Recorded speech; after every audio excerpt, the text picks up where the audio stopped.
তোমরাও কি এখন অবধি মনে করো যে কম্পিউটার মানে শুধুই একটা কম্পিউটার?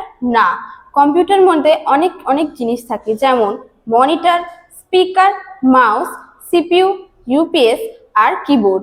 তোমরা সবাই ভাবো যে কম্পিউটার মানে শুধুই একটা যন্ত্র, কিন্তু তা নয়। কম্পিউটারের অনেকগুলি পার্ট আছে, যেগুলো আমি এক্ষুনি বললাম। মনিটরের সাহায্যে তুমি সবকিছু দেখতে পাবে, কি হচ্ছে না হচ্ছে। মাউসের সাহায্যে তুমি অ্যারোটা নিয়ে গিয়ে ক্লিক করতে পারবে মনিটরের মধ্যে। কিবোর্ডের সাথে তুমি যেটা লিখতে চাও সেটাই টাইপ করতে পারবে। স্পিকারের মধ্যে তুমি যা মনিটরে চালাবে সেটার আওয়াজ পাওয়া যাবে। আর সিপিইউ ইউপিএস তোমার কারেন্ট সিস্টেম, স্টোরেজ সবকিছুকে ব্যালেন্স করবে। তাহলে আজ থেকে আর এটা ভুল করো না যে কম্পিউটার মানে শুধুই একটা কম্পিউটার, তার মধ্যে অনেকগুলো পার্টস আছে। বুঝে নিয়েছো কম্পিউটার মানে কি?